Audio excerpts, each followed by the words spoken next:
नमस्कार, मैं हूं आशीष वर्मा। मॉर्निंग कॉल में आपका स्वागत है। शुरुआत इस वक्त की हेडलाइंस के साथ।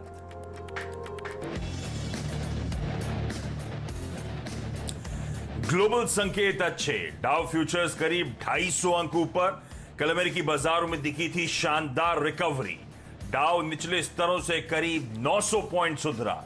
इधर एशिया में निकेई भी 3% दौड़ा। एसजीएक्स निफ्टी में 170 अंकों का उछाल।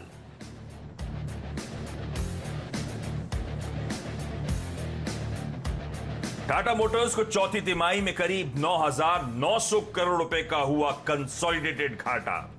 कोरोना के कारण जेएलआर बिक्री पर बड़ा असर। जेएलआर को 50 करोड़ पाउंड का हुआ नुकसान।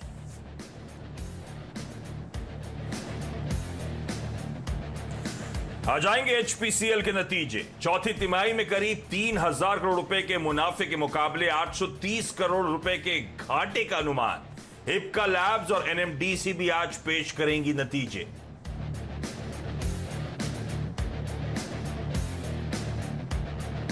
रेफ्रिजरेटर और एयर कंडीशनर में इस्तेमाल होने वाले पॉलिस्टीरीन के इंपोर्ट पर एंटी डंपिंग ड्यूटी लगा सकती है सरकार। ईरान, मलेशिया, सिंगापुर, यूएई और अमेरिका जैसे देशों से होता है पॉलिस्टीरीन प्लास्टिक का आयात। सुप्रीम पेट्रो ने की थी डंपिंग की शिकायत।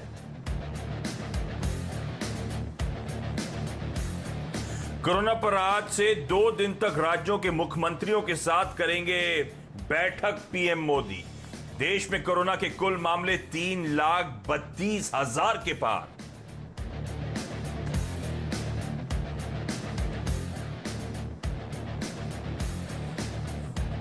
और देश की दिग्गज आईटी कंपनी इंफोसिस की लिस्टिंग के दमदार 27 साल। निवेशकों के 9,500 रुपए के निवेश की वैल्यू 7.5 करोड़ के करीब हुई। कंपनी के शानदार सफर पर आवाज आज दिन भर करेगा खास कवरेज।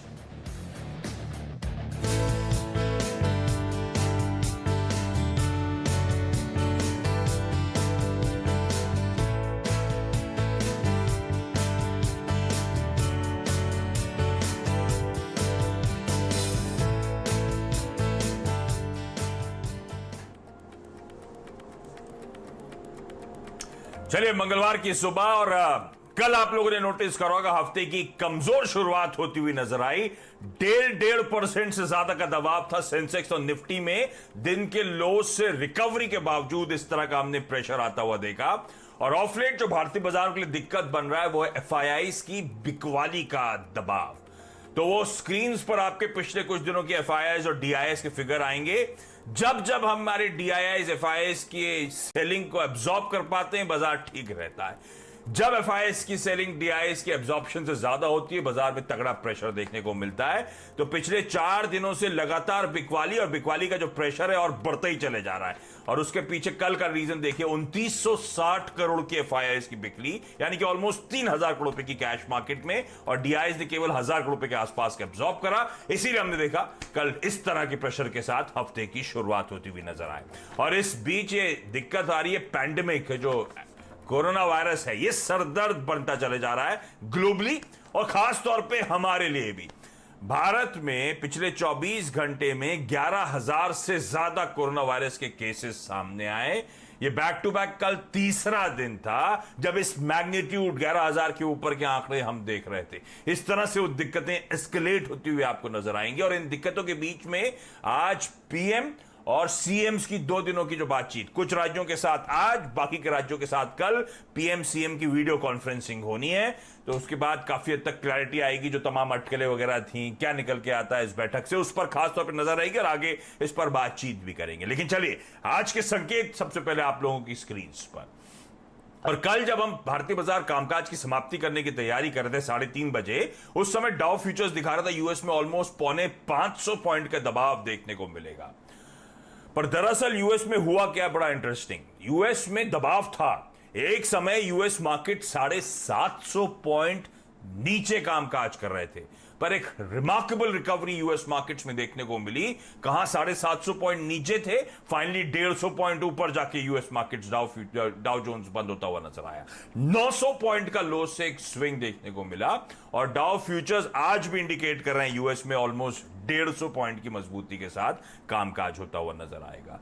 तो जहां छोड़ा था हमने उससे तस्वीर काफी ज्यादा अलग है, इसीलिए हमें नहीं, अक्रॉस एशिया आप देखेंगे इस संकेतों के चलते एक बाइंग इमर्ज होती हुई नजर आएगी। और हमारा एसजीएक्स निफ्टी दिखा रहा है कि कल के प्रेशर के बाद आज बड़ा तगड़ा गैप अप होने की तैयारी हो रही है। 0.25% के उछाल के साथ एसजीएक्स निफ्टी इस समय मजबूती के साथ 175 अंक ऊपर खुलने के संकेत दे रहा है। अच्छा, अक्रॉस एसेट क्लासेस बाइंग है, तो अगर आप गोल्ड को कल 3:30 बजे से आज सुबह कंपेयर करेंगे तो ऊपर, कच्चे तेल को कंपेयर करेंगे तो ऊपर, और इक्विटी मार्केट्स की बात तो मैंने करी, तो अक्रॉस एसेट क्लासेस थोड़ा सा हमने रिकवरी आती हुई देखी है। उसका फायदा हमारे भारतीय बाजारों को एटलीस्ट ओपनिंग में मिलता हुआ नजर आएगा। उसके बाद की तस्वीर कैसी रहती है ये वीरू से समझूंगा, लेकिन पहले ग्लोबल संकेत नीरज वाजपेयी के साथ और आगे फिर वरुण जोड़ेंगे, तो आज के तमाम इंपॉर्टेंट स्टॉक्स इन न्यूज हमारे लिए बताएंगे। तो नीरज जी, कल तो गजब की रिकवरी, वो कह रहे हैं रिमार्केबल रिकवरी यूएस मार्केट्स में देखने को मिली। वो कल तक तो हम लोग सेकेंड वेव का डर लग रहा था, क्या हुआ, सेकेंड वेव टल गई क्या?